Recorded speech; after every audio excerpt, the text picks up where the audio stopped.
Is your mic on? Yeah.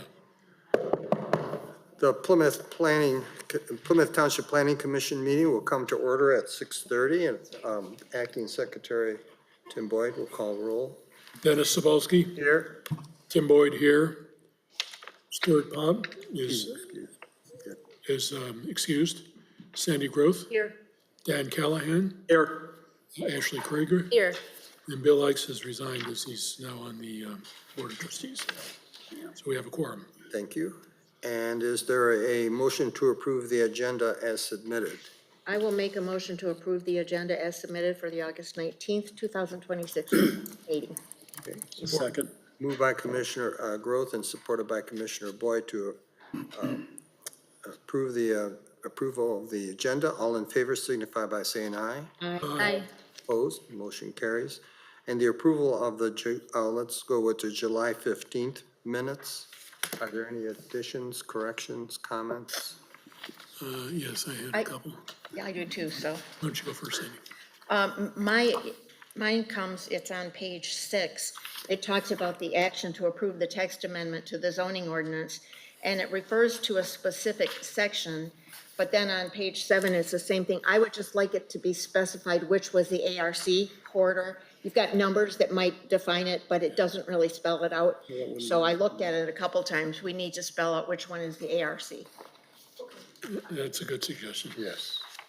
Planning isn't doing the minutes anymore. I'm sorry, I can't hear you. Planning isn't doing the hasn't been doing the minutes. Yeah, it's okay. I'm just making the motion that I would like that changed. So and I want to make sure it's the 14.2.3, which is the ARC, correct?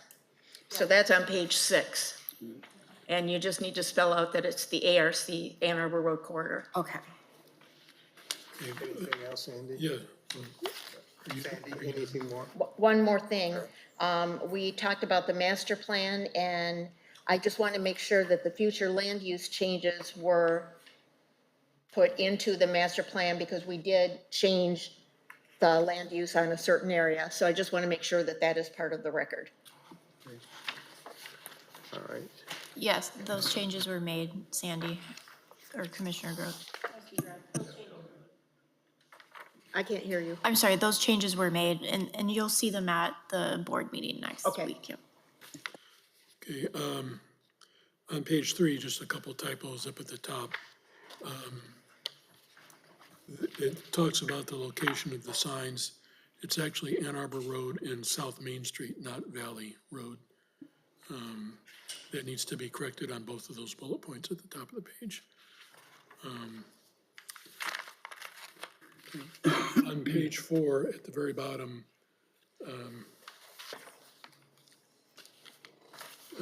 Dennis's name is misspelled, so we should just fix that. And I checked the grammar in that sentence. I'm not sure it's exactly correct. So Yeah. just check that. Let's see. On page 5, at the very bottom, speaking to the text amendment, that whole little box should actually be pushed to the left. So left justify that, shouldn't be indented. I kind of did a double take there until I figured that out. And I think that was it. All right. Is there a motion to approve the July 15th minutes as corrected? I'll make that motion. Support. Moved by Commissioner Groth and supported by Commissioner Boyd to approve the July 15th minutes as amended. All in favor signify by saying aye. Aye. Opposed, motion carries. And how about the June 17th minutes? No changes for me. No change? The only change I saw was the spelling of a person's name, and I've already given that to Ashley so she can correct it. Okay. Well, we'll call it as amended or corrected then. All right, then is there a motion to approve the June 17th minutes as amended? I make that motion. And I support it. Moved by Commissioner Groth and supported by Commissioner Boyd to approve the June 17th minutes as amended. All in favor signify by saying aye. Aye. Opposed, motion carries. Public comments, this is the time for anyone that is here that wishes to speak on any non-agenda item. So is there anyone here like that? Okay.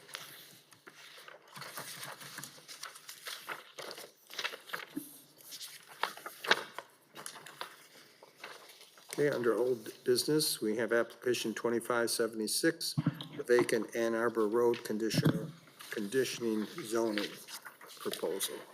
And Thank you, Chairman Sabelski. Liz Hart with McKenna. So this will be your third time reviewing the conditional rezoning for the property at Ann Arbor Road in McClumpha.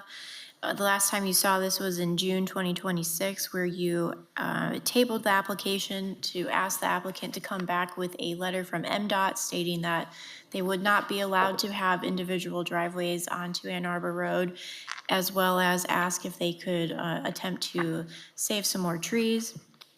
So nothing has really has changed from the plan that they've put forward. They're still planning 13 detached single units.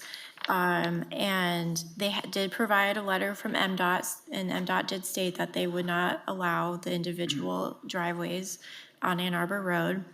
And the main change that was done is to the conditions that they're providing for the conditional rezoning, which they added a new condition, condition number 5, stating that the owner's surveyor will try to save additional trees when plot plans are prepared for individual lots. Tree removal for construction of roads and utilities shall be coordinated with Plymouth Township's Department of Public Works, and trees within the building envelope will only be removed following approval of the plot plan for each lot. Replacement trees will still be provided per the approved site plan. That is my update for this application. I'm happy to take any questions, and the applicant is here as well. Thank you. is the applicant here to make any comments? Oldie Vittens Engineering, representing Bundley Hosari Express General Construction, Inc. And they're located in Livonia, Michigan. And I'd be, happy to answer any questions that the committee might have. Okay. Are there any questions from the commission? Yes. Okay. I'm interested in how this offer number 5 will be done. In effect, what I'm interpreting is that you will not clear cut the plot at the beginning. You'll only cut what needs to be cut to put in the infrastructure and the roads. Yeah, and initially, that was the plan, was just to coordinate with the DPW and just remove those trees that are needed for the road construction and installation of utilities. And that we would leave the other, the building envelope untouched until we had a plot plan. And then, the plot plan's more like a detailed grading plan. We've got the actual footprint of the building. And that way we could see if there's some additional trees that could be saved. That's the intent, is to try to, see how many more trees we can save.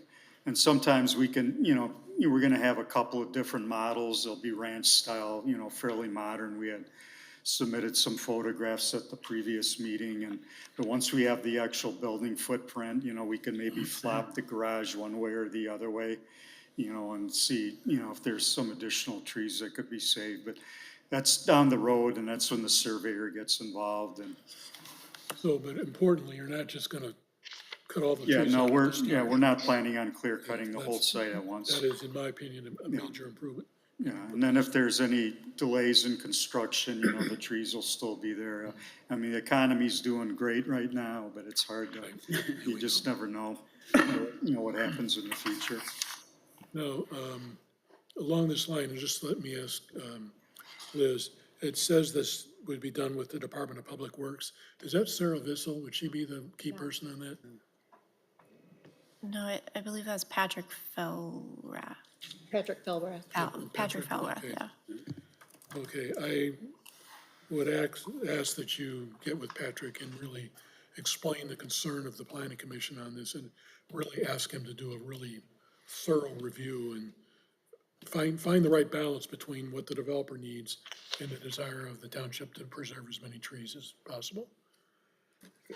And I Also make echo that part of- Commissioner Boyd's statement. I think for someone to say that I will try to preserve sounds great, but there's nothing that's binding on them when we say I will try to preserve. So I think we need to do whatever we need to do to ensure that it's done properly. You can make that part of the motion. Yeah, that's good. Any comments at this end? Ashley? So there's some other additional conditions included in the MDOT email.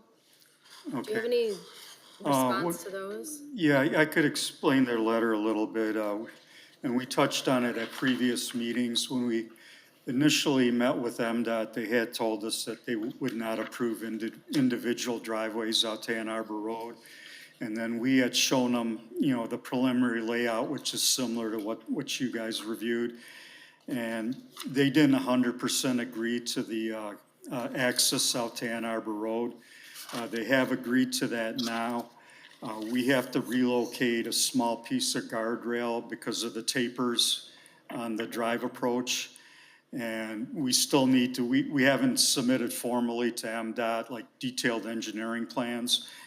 And, they're gonna wanna see that. They're gonna want a contractor that's installed guardrail before one of their, they have a bunch of contractors that they've approved at the state level.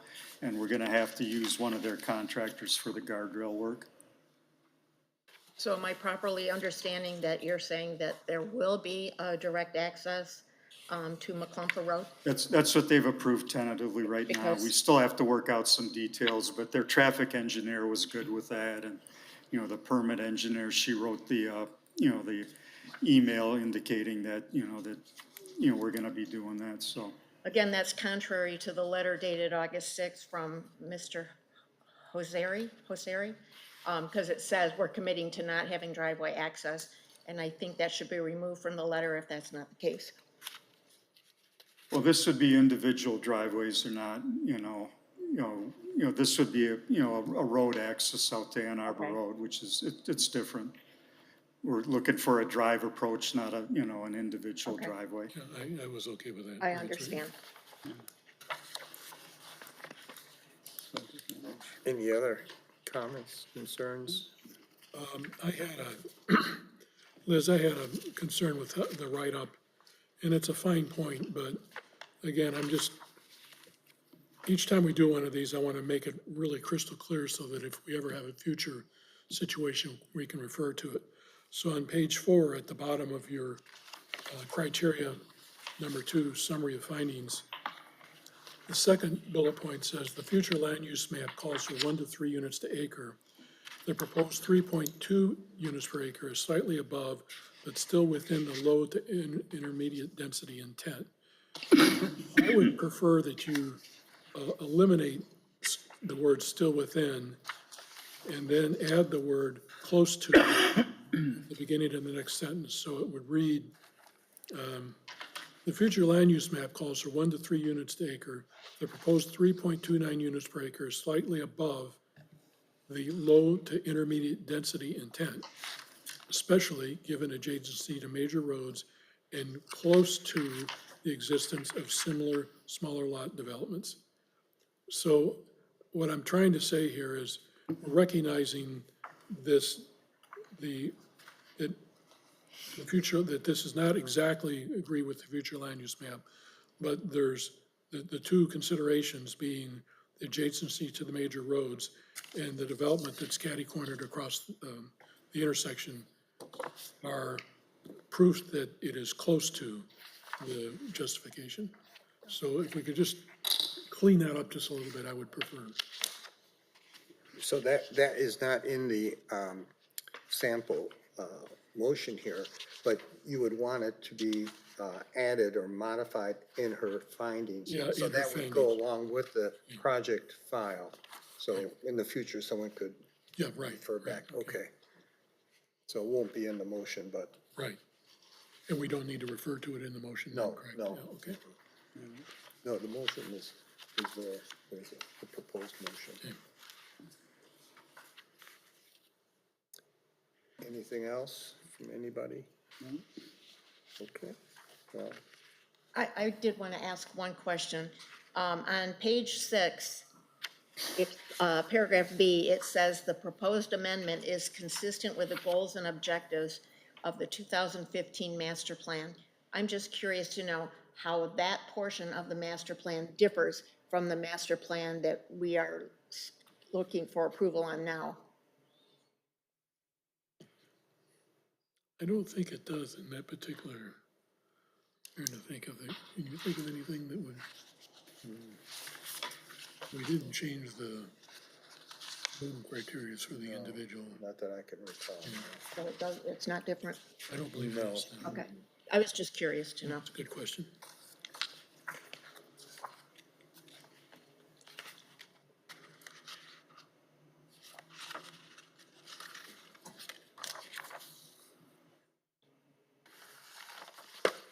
So what you're suggesting is in compliance with a letter from MDOT about the changes to the guardrail and properly doing it and Yes. securing it, and I appreciate that.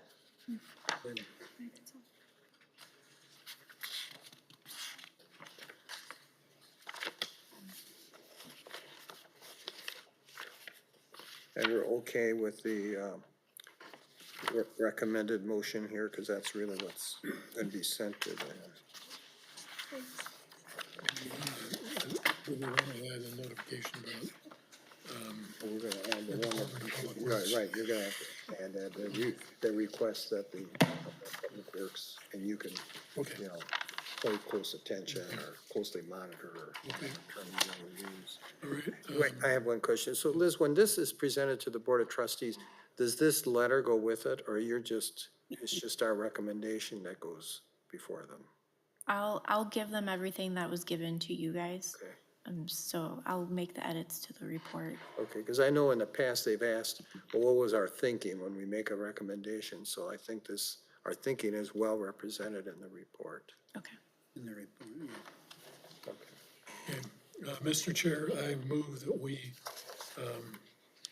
adopt the conditional rezoning to the R1 one-family residential district at the northwest corner of Ann Arbor Road and McClumpha, PC number 2576, be recommended for approval to the Board of Trustees based on the following findings of fact as noted in the planner's report, and with a special notification that this will require extra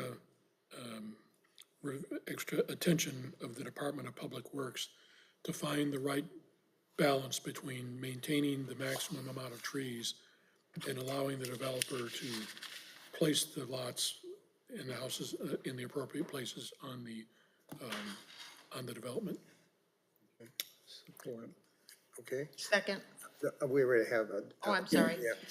I'm having a hard time hearing, Hearing. so, yeah. I'm going to the doctor tomorrow, but it's like there's a wall right there that's blocking me out. Having the same problem. I have a question about that last condition that we placed.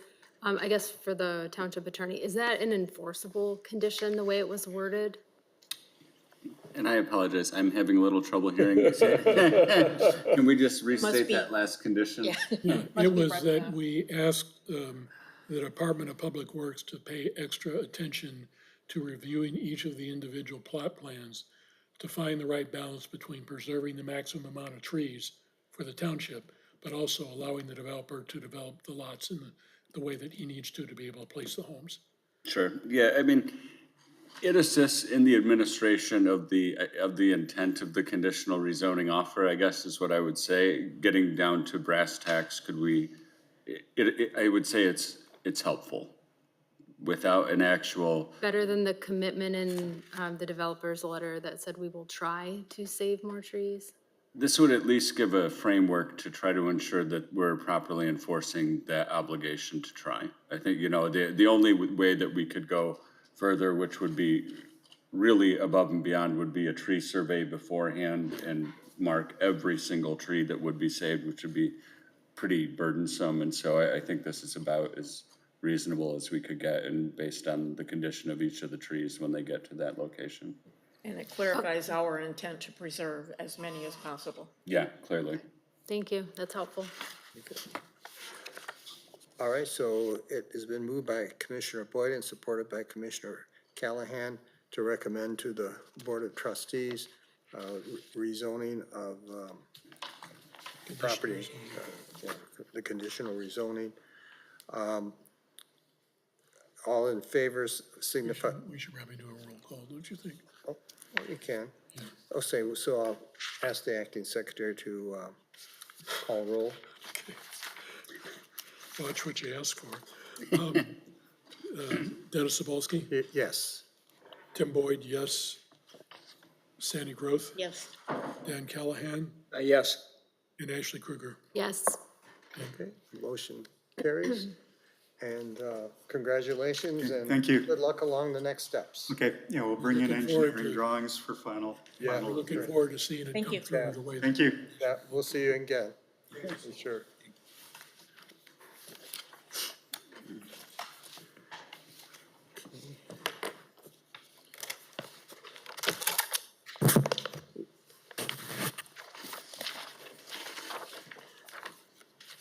Next is application 2602, 13101 Eccles Road, administrative review.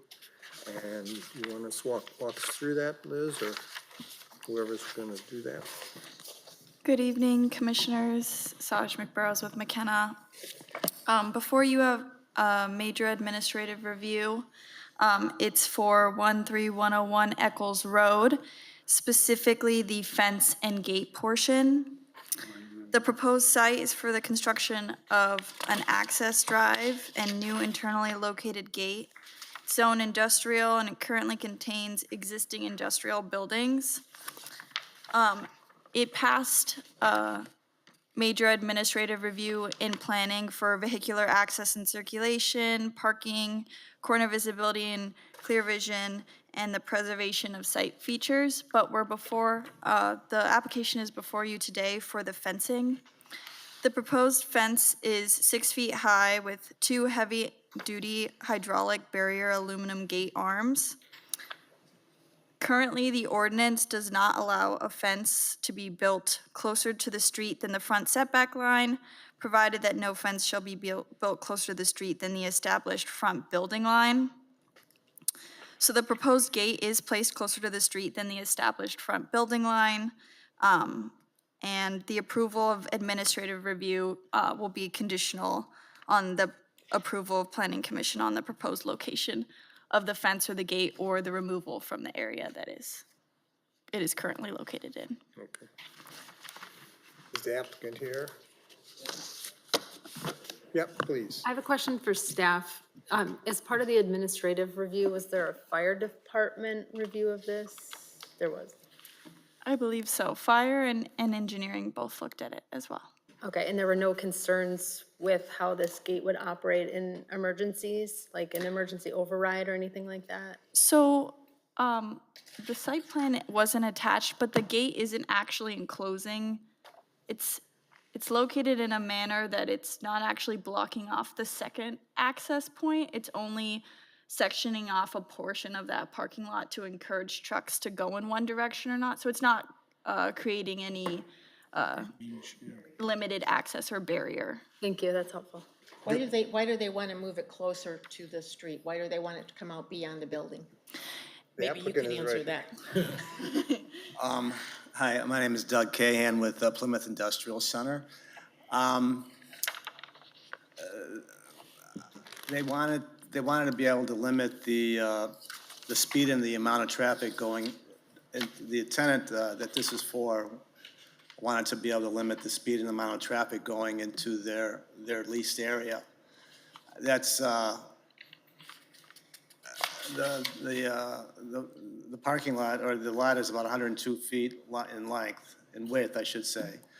I mean, we could put it any place, wherever is allowable. I mean, they just want to be able to control the traffic. I don't really understand the code about it can't be further than the building line. I don't know exactly where that is or what that means, but we are just blocking off a portion of the parking lot to be able to control traffic. You're talking about a current tenant, and a future tenant might not have those same desires or same needs, so I just want to understand. Oh, we would, the if reasoning future behind tenant, we would take it out. I mean, if we had to, if we needed it for a future tenant, these people left, but they're supposed to be, they have a 10-year lease. Well, we could take, we would have to remove it if it wasn't necessary. What is it, is it been a problem for them? What kind of control is it that they're trying to achieve? they're just trying to limit access of trucks. There's a lot of truck traffic in the complex, and they don't want to have, they prefer just to limit trucks that are going to their delivery pickups.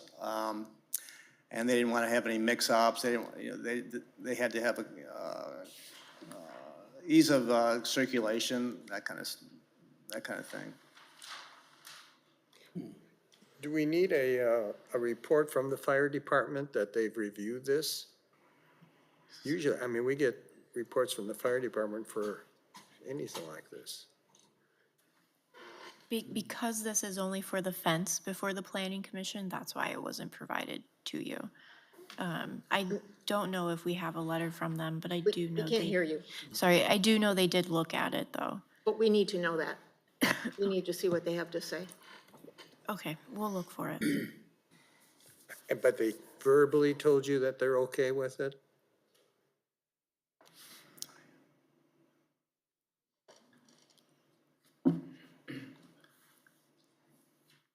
It's their responsibility, so they should just do it. That's why I'm not the boss here, but the reality is, we need to know that it's Been approved, that they approve it. yeah. Because I know where there have been gates put elsewhere, there are always breakaways. So if they're, you know, they're locked or secured in some way, Right. that they can go through it.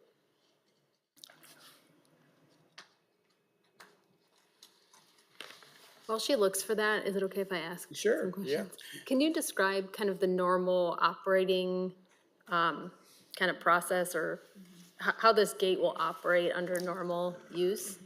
Yeah, they'll, when the trucks come in, there'll be two ways. There'll be some trucks will have the company trucks will have a transmitter. They'll be able to just open, like a garage door opener, be able to open the gates.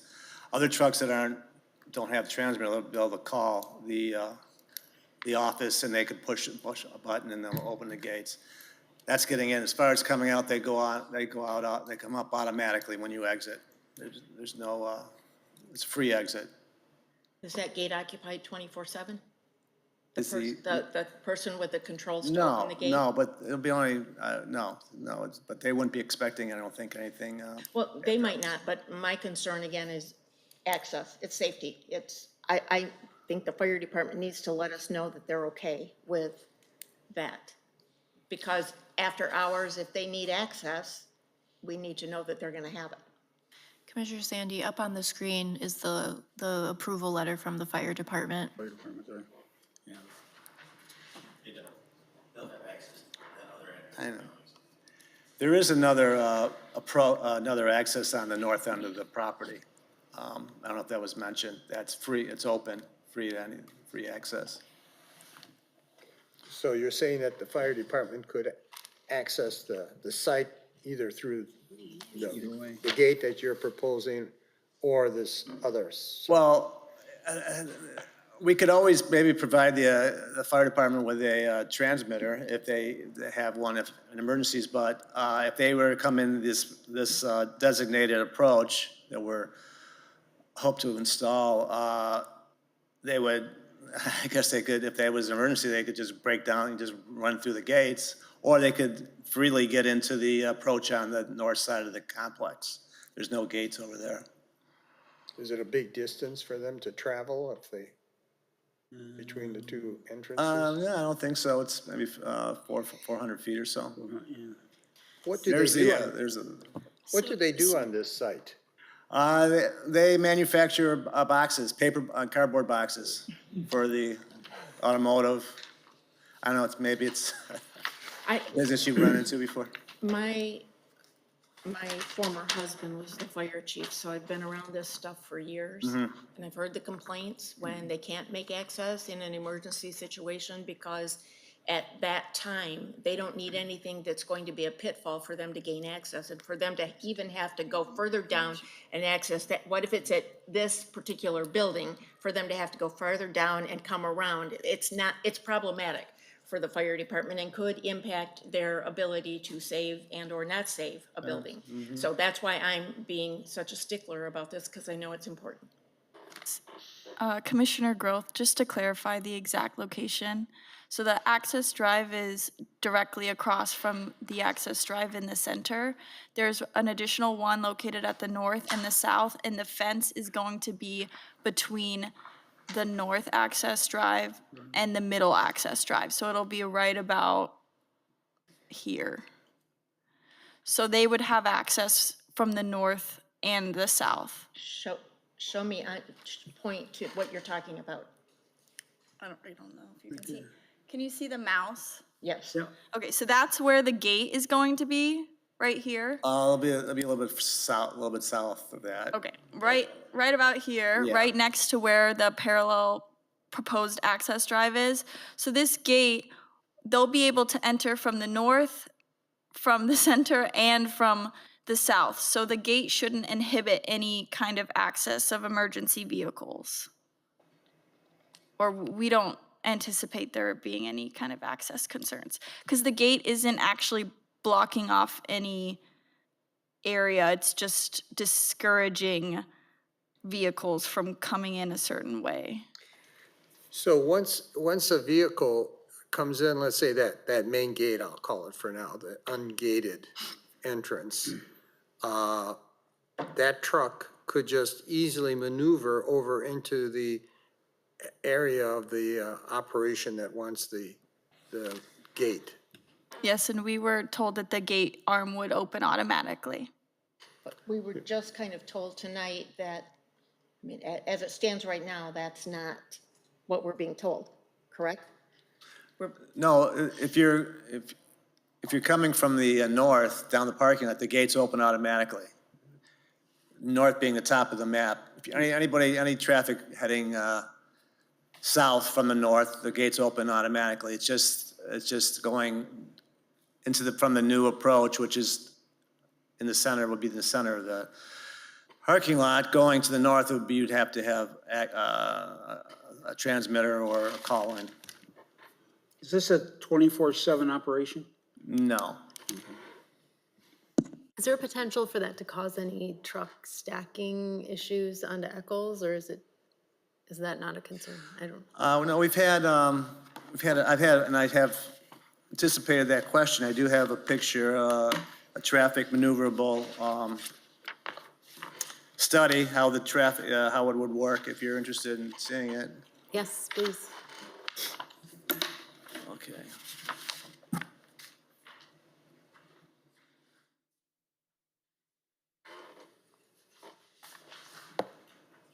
Thank you. Trucks come through here on a given day. Probably a couple dozen. Do they generally come at the same time of day? Is it all throughout the day? At what frequency do they come? Is it all around the same time? In the morning till probably what, 3 o'clock.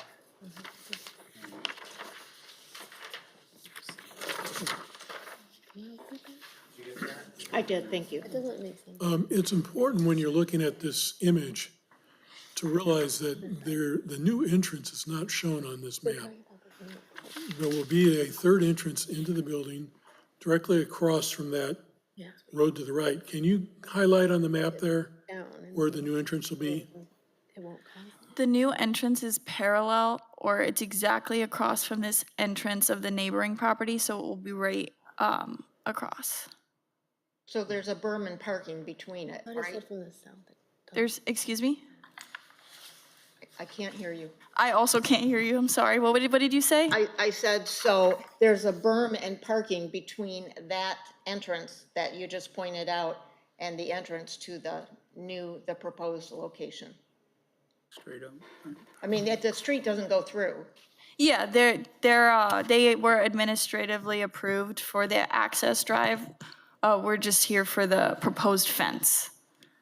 So engineering has looked at the access drive and planning has administratively approved the access drive, but the fence is what needed to come to planning commission for approval.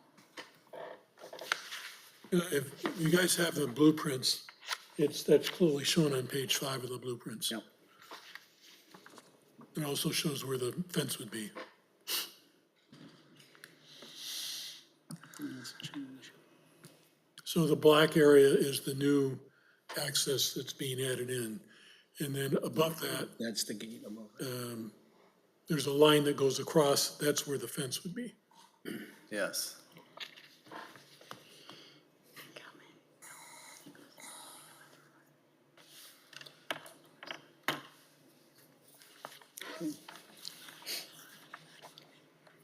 So I'd like to ask a question of planning. I'm still unclear.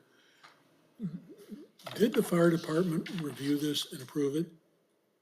Yeah, she flashed. And you have written approval of that? That's what Yeah. you showed up on that Do you want screen? to put it back on the screen? No, just, I couldn't see it to see if it was, that's what it was. If you're telling Yeah. me that's what it is, it's fine. That's for 13101 Eccles. It's for this site plan that was submitted.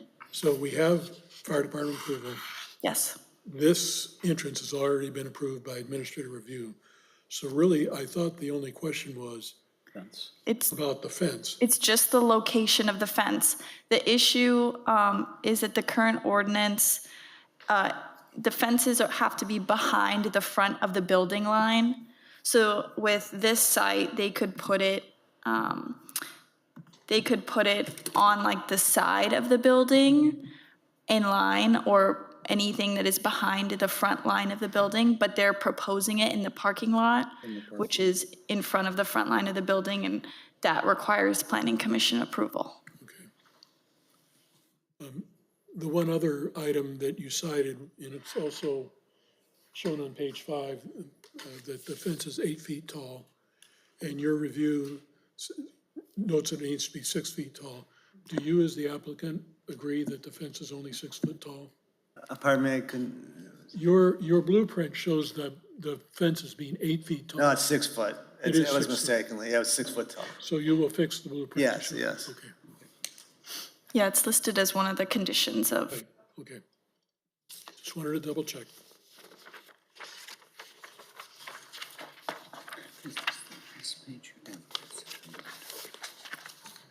Has this been a long-term tenant? 10 years.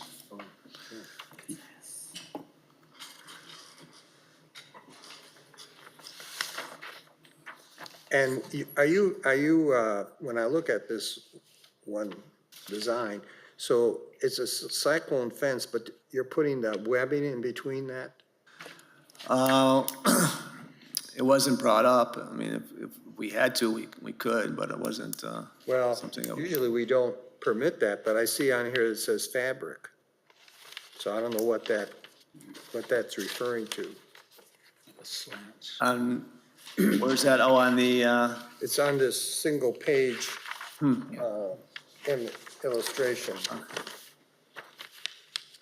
say fabric? I don't know. I can't remember. Because generally we don't permit that. Other than we won't put it in. I don't know why it says, I don't remember why that's there.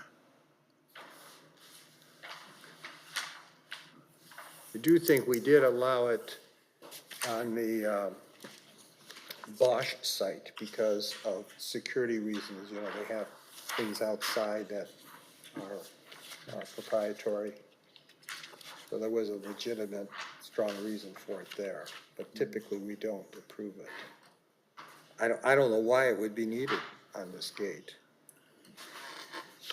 To make that a, Yeah, if we go ahead with this, yeah, no fabric or no weaving of material, fabric or plastic or whatever it is. No weaving of material between the, I don't know what you want to call it, the wiring, I guess.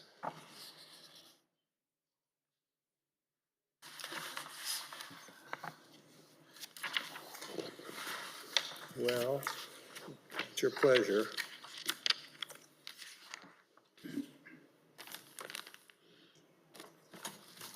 it seems to me that the applicant knows what they're doing here, that the automatic gate certainly allows southward travel. With the 3 entrances, it seems to me that people can get to where they need to go. There's 3 axes. So with the understanding that the fire department has approved this, I would be inclined to go ahead and authorize it.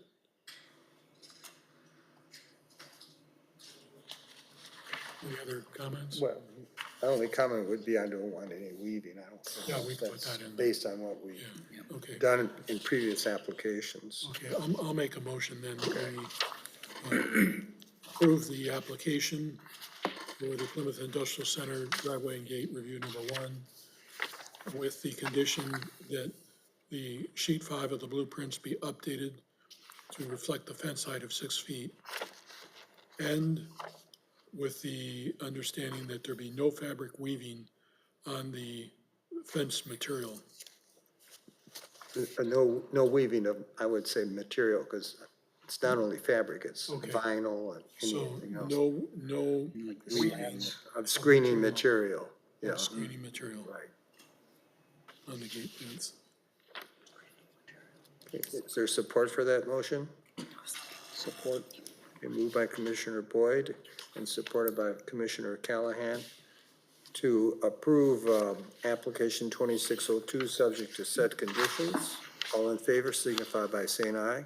Aye. Opposed? Motion carries. I was gonna say aye for opposed. Okay, let the record show that.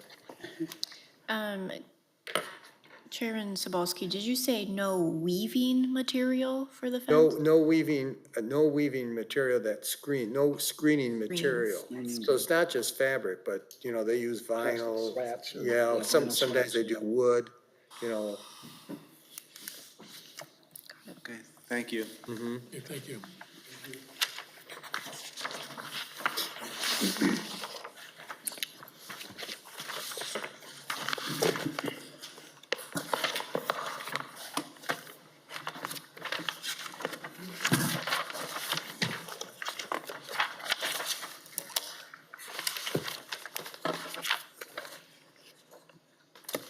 Next is the receive and file of our monthly planning report. Are there any questions or comments on that? I just want to say that I appreciate it. It's very thorough and it's very helpful. I agree. I had a couple questions on the review. On page 2, about halfway down, application number 2558, this is the northwest corner of Plymouth and Haggerty. It says the applicant has decided not to move forward. Is that, I just want to confirm it's done and dusted and we're not going to see a proposal from the applicant on that, is that correct? Yep, it's closed. The applicant's not coming forward anymore. We actually have a different application coming to you in September. There's what coming in September? A new application, New application. Okay, not from that applicant, a different applicant. different applicant, okay. All right, on page 3, halfway down the page, number 2589, Tractor Supply has withdrawn their application to locate next to Myers. Do we know why they withdrew? I believe they were having issues with getting Meyer to do some of the requirements we wanted them to do for the street. And they just never moved forward with it. And I reached out to them and they said that they weren't moving forward either. So it was something to do with how they were working out how to do the street with Meyer. Something to do with what about the street? The road, just The access. the access road there. Okay, that's unfortunate. Okay, then on, let's see, page 5, at the top of the page, speaks to the vacant site at North Territorial in M14 that's been zoned multifamily, and for the last, goes back to the late 1990s, the township map actually showed it with an apartment complex. At the time, it was called Windermere Apartments. What do we know about this new application that is appropriate to share here? So they'll be coming in September. It's for the Andover apartments, multifamily apartments. They are permitted by right, and I've done the preliminary review, and we were ready to come to this meeting, but the applicant requested to have a meeting with the supervisor and the chairperson prior to the September meeting to just get more information and confirmation before coming to the next meeting. So we have reviewed, and engineering and fire have also reviewed, and they do meet most of the current requirements But there are some things that they will need to work on before final. I would ask that you give special attention to the traffic situation. We're requesting a revised traffic study from the original one that was submitted. And we have spoken with engineering, and we're aligned on the concern for traffic and safety on Hidden Pond Drive. Yeah, it's gonna be, there's gonna be a lot of traffic, and that's not a signalized intersection right now, and it doesn't really have the right approach ramps, so it's gonna need some more. Yeah, the S-curve is a primary concern, and the road is only 25 feet at the moment. So we're definitely conducting an analysis on that, and going to be requesting revisions. Would you be taking into consideration the potential development in Salem? Of the apartment. Sugar Springs, I think. Salem Springs. Salem Springs. Because I don't know what's happening with that, it seems stalled out, but that applicant, or that developer seems pretty committed to moving forward on that, it's just getting financing. Yeah, from a long-term perspective, Salem Springs will add significantly to the traffic on North Territorial, so that just, it's not necessarily gonna impact this right now, but for the long term, it's gonna have an impact. Yes. That needs to be part of the consideration. Engineering is, based off of the report that we received from them, they're requiring that the Hidden Pond Drive be put to Wayne County standards, so that it can take any future and proposed capacity increases, especially as there are 320 units proposed with this multifamily development. So those requirements should potentially cover the concerns with Sable, but as you mentioned, any future development would require a future traffic study and analysis. Okay, thank you. I'll just note, commissioners, we are requiring the applicant to notify the neighboring subdivision. Good. That will happen before the September meeting. Yeah, I do think it's important to note that that piece of land has been zoned for multifamily going back into at least to the mid-1990s. So this is not a surprise, right?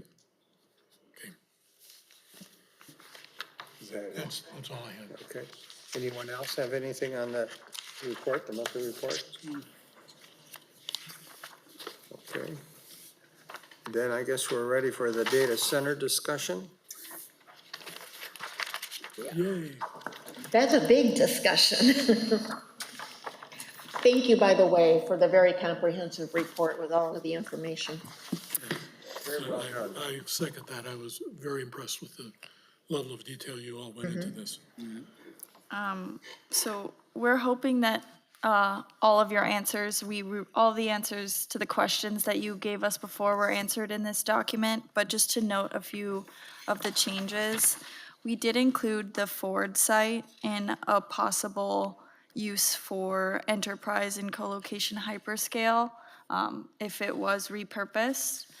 And we have examined the surrounding communities and what ordinances they have available, and given more information about sound, water usage, and those things. But before we get into the actual draft text, do you guys have any questions about the memorandum or any additional thoughts? Yeah, I do. You want to? Me too. Why don't you go first? We had one of the senators come to a township board of trustees meeting and talked about ensuring that any ordinance that we come up with protect the community, and even express that the potential existed to prohibit data centers from coming into the community. So I would like to know if you've done any research on what the Senate, I think, is doing in regards to that, because they're working on a proposal to kind of give people the language and the way to get around some of these things. So I just wanted to know if you are aware of that and what you know about it. And I also wanted to verify that Northville Township is not allowing data centers? Okay. They were never in their zoning ordinance, data centers, and they chose to keep it that way. So Okay. they've never been permitted and will not be permitted. Okay, And I'm done. if I could just add on to that, like, so there is absolute obligation under the Zoning Enabling Act to prohibit exclusionary zoning where you wholly prohibit a use. And so the fact that it is not put within the zoning ordinance itself or space for it is not created, it doesn't mean that it's wholly prohibited. It's just a certain process to go through. And I think that's what, I think we had Rosemary Bear here, correct? Yeah, and so she had made a reference where you can certainly limit its intrusion into the community, but by reference, Wixom just implemented an ordinance, their limitation in their zoning ordinance, which included a 2,750-foot setback, and that was challenged immediately on the basis of exclusionary zoning. So that's what we have to be careful about.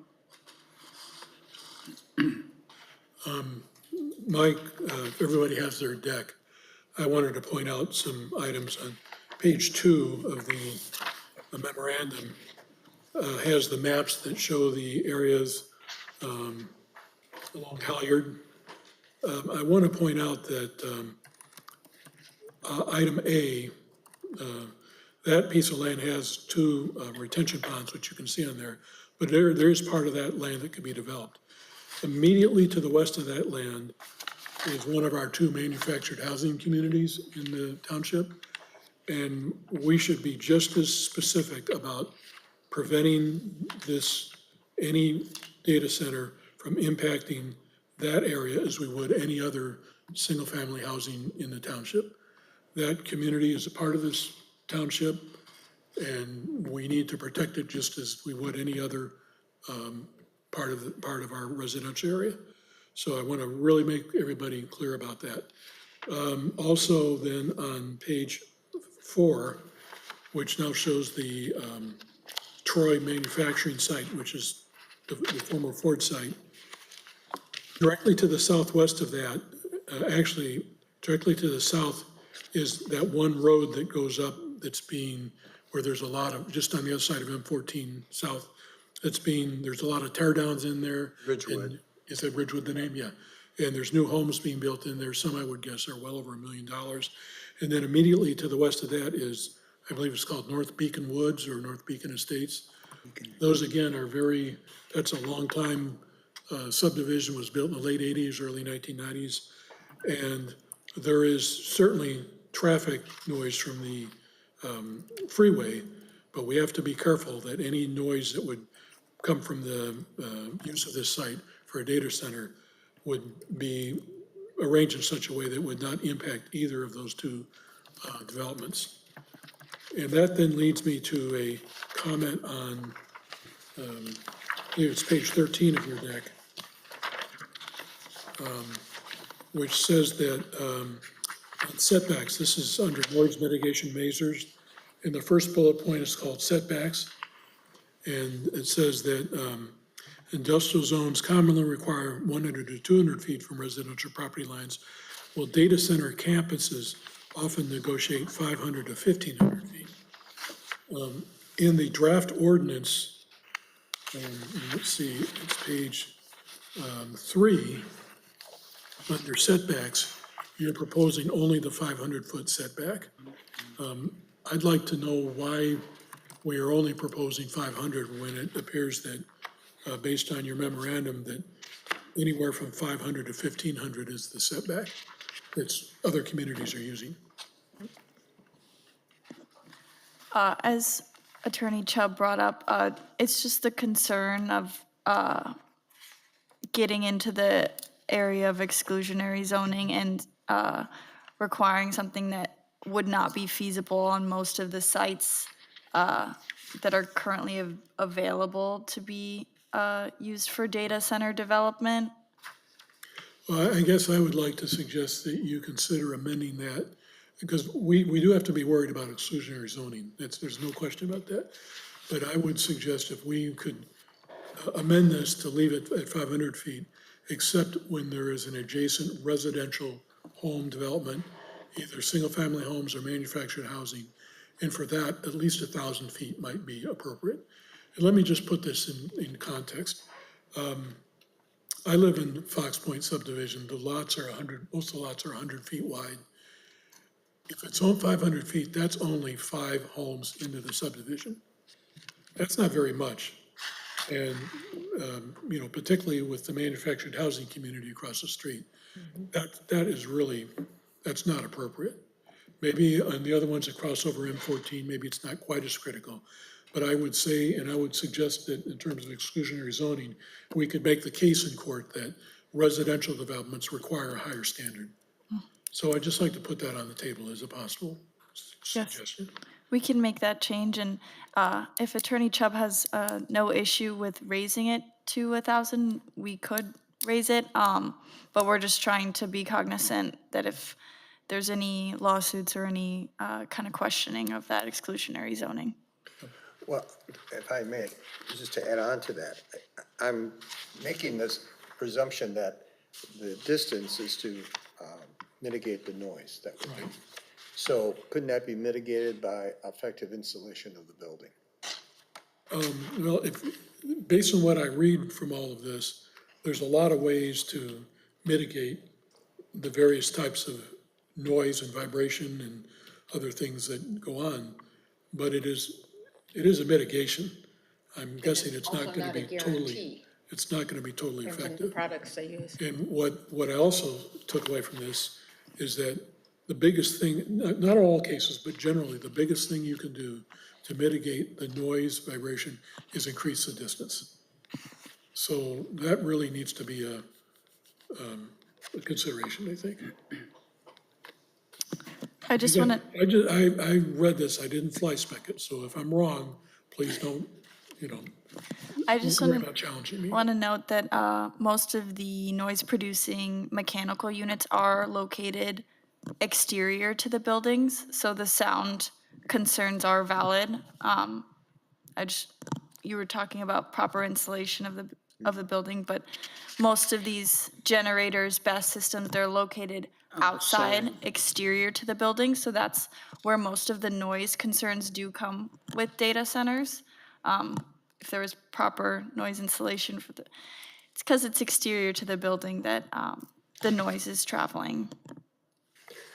Well, then I think it's important to additional landscaping or sound walls or, you know, I don't know what would be appropriate, but They are required by the current draft to put in a 10-foot berm, a 10-foot high berm, which will mitigate some of the noise.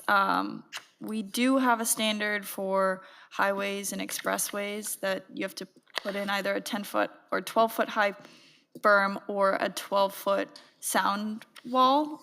So that could potentially be something that we can implement, but you would have the aesthetics of a sound wall located on the property. you don't. If I recall, the memorandum, it did say that berms reduce the noise, but they're not totally effective. You see that on freeways where the freeways are depressed, Right. they still have the Yeah. wall. Yeah. Yes. My comment was, or I'm sort of curious, going back to Commissioner Boyd's first parcel here on page 2, parcel A. Isn't that the site where there was a proposed billboard? Yes. And whatever happened to that? I know it was in litigation. What was proposed? A big billboard that was right on the A corner. very large digital billboard that can be seen almost a It mile ended away up at night. under litigation, and I never heard whatever was the result of it. I'm not familiar with that one, but I'm happy to look into it. Yeah. Yeah, it was, I want to say probably 4 years ago now. The planning commission reviewed it and the ZBA eventually ruled against it. And then there were discussions with the lawyers and so forth. And then I believe in the end, the township board voted against it.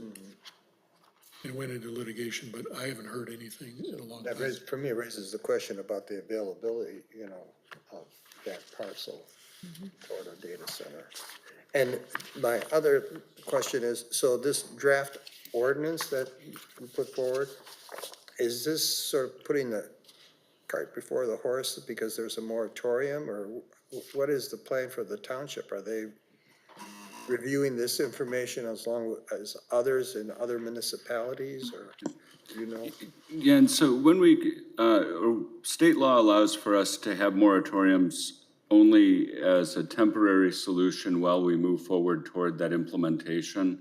And so that's why we do continue to move forward. I know there are potential changes in state law that will essentially nullify this process, but we can't really rely upon them. And so that's why we are moving forward. But I think this one, in speaking with the planners, you know, this is in draft, you know, certainly still in draft format, just as we move forward on these items and talking at a higher level about these issues. And one thing I'd point out is also, you know, in addition to that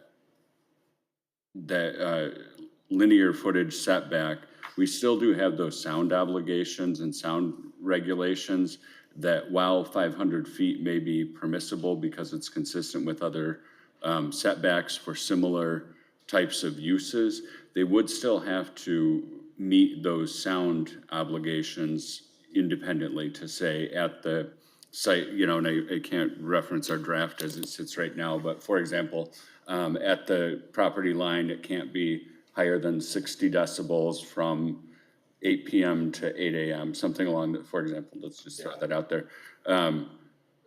As the planners referenced, you know, for example, the Plymouth Township one, well-known, the barn, my recollection is the last site plan that they had showed 75 of the biggest generators you've ever seen, essentially lining the building.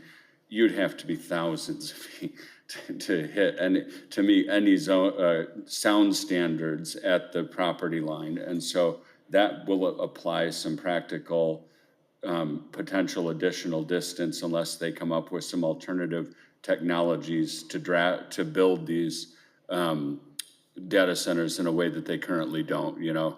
Because I thought the same thing, 100-foot line, that's 5 doors down. That's really close. As drafted, does this ordinance require continuing compliance with this, you know, the sound piece and all the other requirements? Yeah, absolutely. Because it looked like where I was reading it, just they were part of the submittal requirements, but I guess I might have missed the ongoing compliance piece. And I didn't read the whole thing in depth and detail. Yeah, and I think that's only as it relates to the proposal submittal requirements. The actual sound requirements will be within the sound ordinance. Okay. But that would absolutely be a requirement. Again, you know, this is still being built, but that's an absolute necessity. I mean, certainly the final product will include that if this doesn't reference that. Okay. There is a section, I think, if yours reports double-sided, it might not be the same page. Okay, I'm on page 4. At the bottom, under number 9. Are we talking about the memo or I'm, of the draft the ordinance. draft ordinance? Okay. Which page did you say? Page 4. Okay. It says within 6 months of the date of occupancy of any completed data center development and biannually thereafter, actual sound levels for scenarios listed under section 28.5 subsection 4, so that's referencing our code, above must be measured by a qualified engineer with experience in environmental acoustics, and a final sound level report must be submitted for review and approval. And if they exceed the maximum sound pressure listed, corrective actions must be completed no later than 90 days from the date of the submission of the report. Okay. Is that the same for like water and generators, lighting? I think there is one for water. I see that they reference other sections of the ordinance, so maybe in there they require the ongoing compliance. There's one for vibration. There's a water feasibility study and an annual report for that. I do think it covers it, but we will double check. Okay, thank you. Well, there's a couple other minor comments. On page 4 of the ordinance, under the performance standards paragraph, the last sentence, XXX administration you need to fill that in as to whatever that is specifically. Could you repeat that?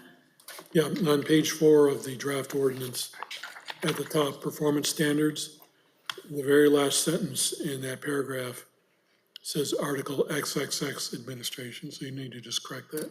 Yes, so I just want to preface with this draft ordinance, a lot of the section reference to our current standards that are in the zoning ordinance. So our approach in this initial draft was to mark the subsections that currently exist, and then we will have to review each and every section that we currently have to determine whether those standards are sufficient for the data centers. So you can think of the yellow highlights as current placeholders. Okay. We're just, Got it. in this draft, it's more of, is there anything missing from this text before, or does there anything that needs to be removed before the subsection analysis gets Okay, completed? and then on page 8, a couple comments. Section 10 liaison, paragraph B. Upon operation of the data center, Plymouth Township shall notify and provide contact information for the facility liaison to property owners within 500 feet of the facility. Is that 500 feet of the property line of the facility? Okay, you might want to add the words property line. We can add that. And then on the next paragraph, extraordinary events, if the data center experiences a failure, fire, leakage of hazardous materials, personal injury, or other extraordinary catastrophic event, the operator must notify Plymouth Township within 24 hours after said incident. I would say they need to notify immediately. I would agree with that. Could you restate where that is? Yeah, it's on page 8. It's 11. second paragraph 11, about halfway down the page, a little bit more. I don't think. The third sentence. Gotcha. Got it? Yep. Attorney Chubb, would we be legally able to require immediate notification, or would that be for fire and emergency services? I would think that in light of the fact that it could be a hazard, Yeah, that it definitely, we could require that because it's not about them, it's about the exposure for others. Yeah, and I think because of the enormity of these potential centers, the obligation to ramp up potential response is reasonable. It would make it reasonable to require immediate notification. Okay, we'll amend that. Thank you. That's all I had. so what is the process? Are we to, I mean, I read through it, but again, like Tim had said, I didn't go word for word and try to piece the thing together. So is there a deadline, a timeline about when you want this to move forward? Or are we waiting for the trustees to? So our original timeline had it adopted in October.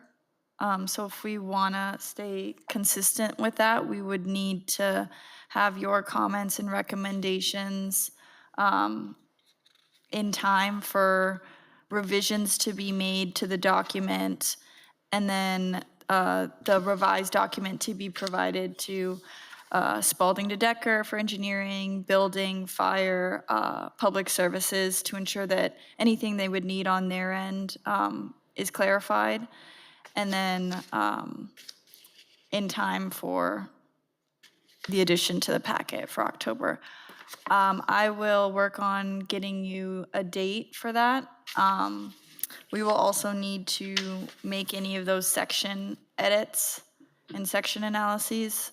So depending on the number of edits that need to be made, and whether you all would like to see another version after this prior to the October meeting. The deadline could potentially move further. When is When does the, the moratorium expire? It was 18 months long. I can't, was it, It's in the next year. So. It's, I- we still have a cushion. I believe it's in one of the emails or in the presentation that we forwarded for the data centers, but we confirmed it's not in this calendar year. So we do still have an Absolutely. amount of time. it was passed in January of 2026. So January. 18 months from January. So we still have time. June But 26th? that's good that we're working on it, looking at it and talking about it, so. I have a question. I'm sorry, go ahead. Go ahead, you can go. Okay, would this require a public hearing, either the planning commission or the board of I would trustees? think so. It's in Yes. your ordinance. Yes. Yes. Yeah, yeah. Go ahead. But come, yes, come on up.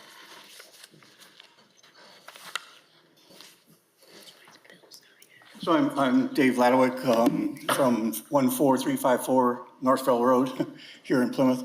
I have a couple things that have always gone through our minds. We've talked about it, you know, when I was on the commission, but I'm not privy to reading this, so I might be just reciting what's in there already, but I have a couple things. And I think when I was writing one of the last ones down as I was back there, one of the things that doesn't seem like it's being talked about, we're talking about noise, but we're not talking about vibration. And vibration, I'm not an engineer, so I can't be totally sure about this, but vibration actually is the thing that causes the noise.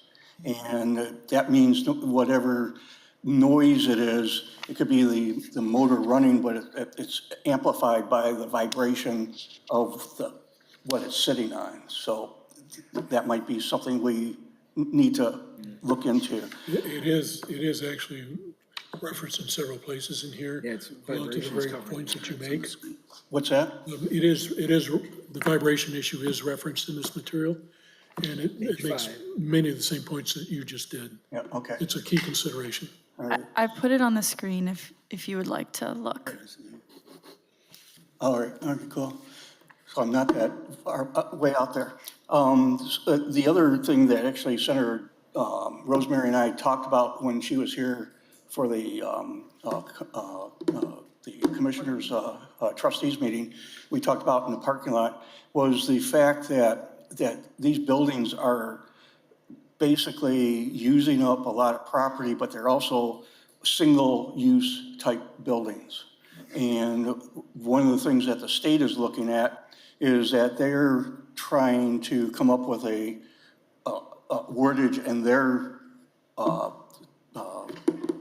code system that is going to make sure that there's funding to dismantle those buildings. And that, I don't know how that could be done. It almost has to be some sort of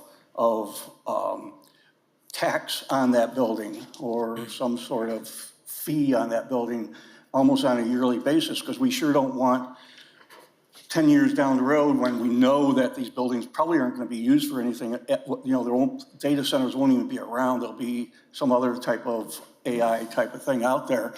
But we somehow we have to be, as a community, should have some idea of how we're going to recoup the cost to dismantle, because those companies probably be, if they're smart, they're going to be gone, but they're not going to have any funding to do it.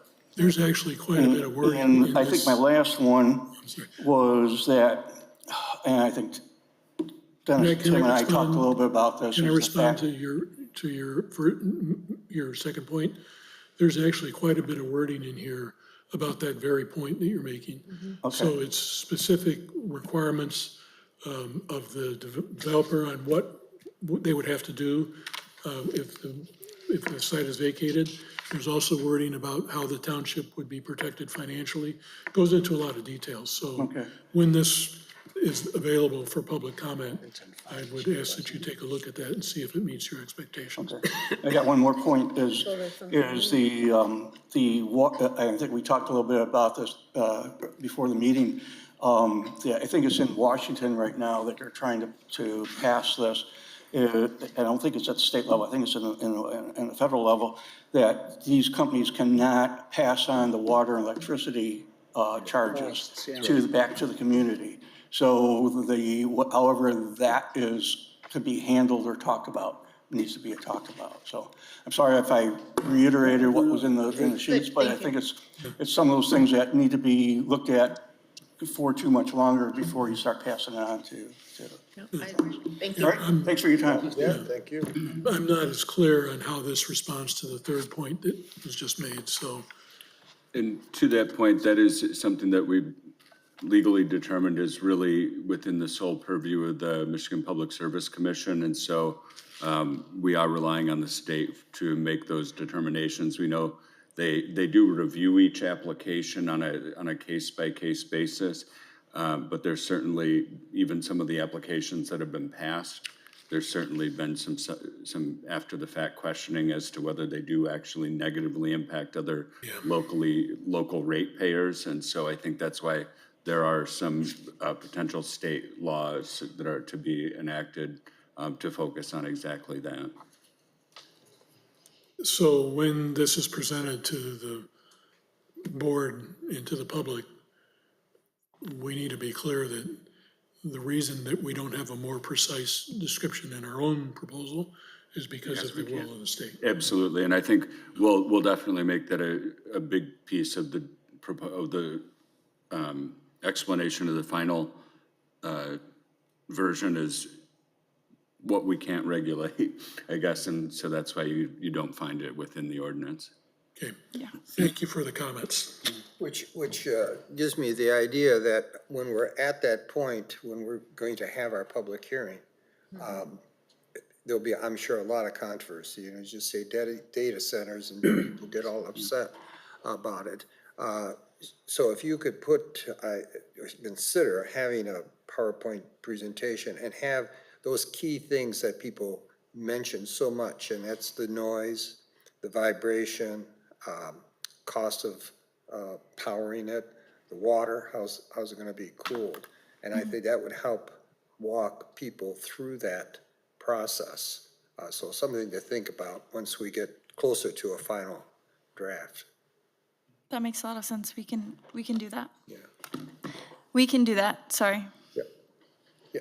Currently, right, I believe near a 5G tower, you can't be with residential so far. What is the 5G or whatever the use is at the data center? How are they communicating the information? Do you guys know? I'm not clear on that. Do you mean the connection to electric, or do you mean the like fiber optic, like internet access? Phone signal. I believe we can double check this, but they need to be located to available cell towers, large scale cell towers. But in all of our reviews and analyses, actual data transmission through the internet hasn't come up. So I don't know in what capacity we would know how it would affect internet speeds or that aspect of it. It's a good question, though. I have another question. So if an applicant came in, or I guess not an applicant, but if someone came in and was able to meet all the requirements in the ordinance, could they just, as a right, build their data center? What is the approval mechanism here? It is a special land use, so you would have to Yes, have okay. findings of fact for your reason for denial of the application. Do you have anything to add to that, or is that? Well, more importantly, that is true for denial, but the good thing about a special land use is it is on a case-by-case basis. We can impose additional requirements based on that, you know, site-specific conditions. Where in here does it say it's a special land use? So it'll be listed as, data centers specifically will be listed as under the special land use category of each zoning district. And then this is just a subsection that people will come back to and refer to the requirements. Okay, thanks. That puts an extra burden on the planning commission because Yes, it we does. do and we're the final authority for special land use. Well, yeah, quite frankly, the planning commission should be the subject matter expert. We can't expect the board of trustees to get into this level of detail. This is our role, at least as I see it. For now. I would just summarize that I think this is excellent work going forward. And I encourage you to keep the effort up and continue to refine it. I like that we're well along, you know, months in advance, so we know with the master plan that there are a lot of delays that come along the way. So just keep up the good work and keep the momentum going. Thank you. We'll follow up with an email for the date that we would need any written comments or revisions, either through email or dropping it off on our desk, so that we can get those comments incorporated into the new draft. And then we'll give you an update on whether we will make it in time for public hearing for October and the timeline moving forward. Did we want to bring up the microgrid? Was some of these thoughts that are in this ordinance, these directions, where were they secured from? Were from other municipalities or maybe Michigan Township Association, or who determines are these the best practices? So there has been a lot of research done.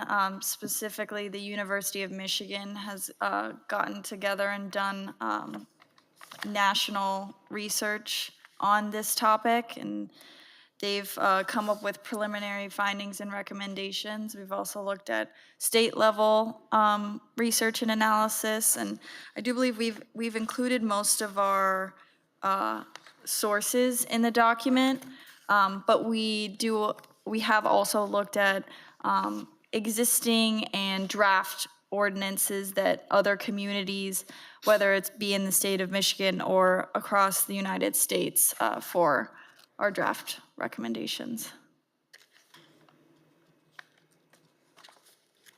Yeah, I think should be some follow-up in terms of like Michigan Township Association, what they're recommending and suggesting, because that's really who we get our biggest amount of input from.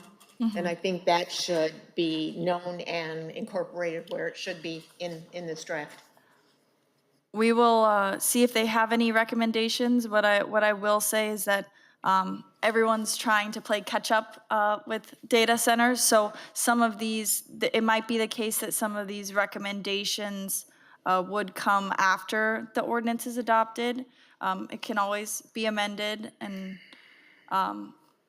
so it depends on whether we would like to reach out to them before they've provided their official recommendation and analysis, or if we want to proceed with our timeline of the moratorium.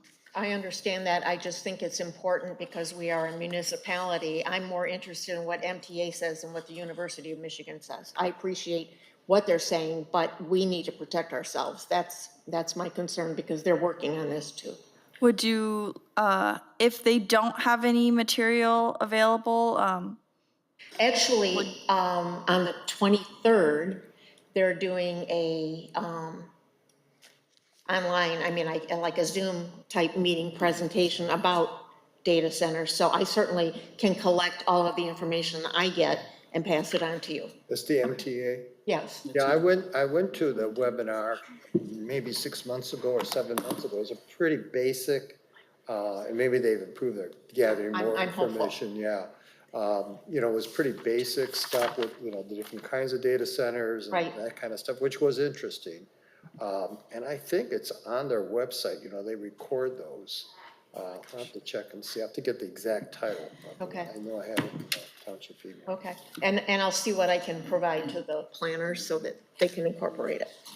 Yeah, my colleague Rob Thal is a municipal attorney on the west side of the state. He's been the one that's been writing all of the MTA presentations that they, or articles that they have been posting in their monthly magazine. And so I'll certainly talk with him to see if they do have anything in the works. Good. I think October is a little aggressive, but I could be wrong.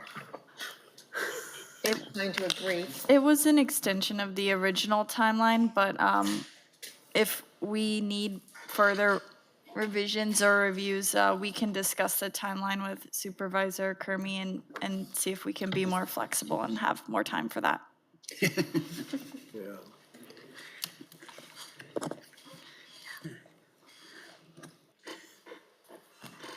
Any other comments or thoughts?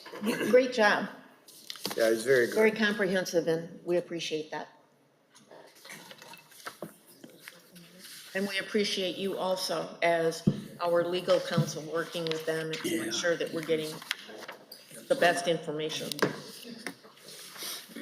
All right, and then commissioners' comments. Does anyone have any parting thoughts?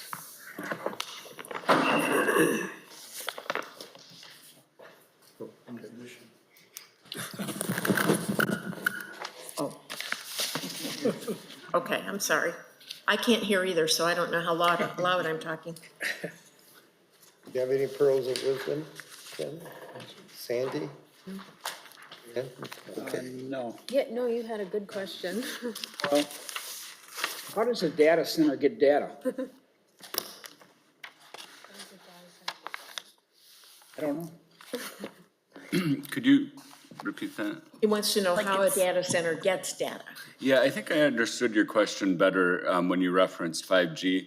So when we just did a similar presentation yesterday in Grand Blanc Township, and they said the three big factors that data center locations or potential locations being reviewed by the developer are water, electricity, and fiber.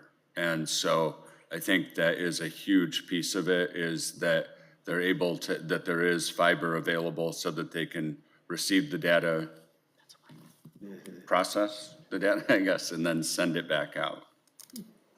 I think with the amount of information they're getting, that would be the only feasible way. Certainly not 5G or cellular or anything like that. Well, how long before we're all fiber? So we did just have an update on this.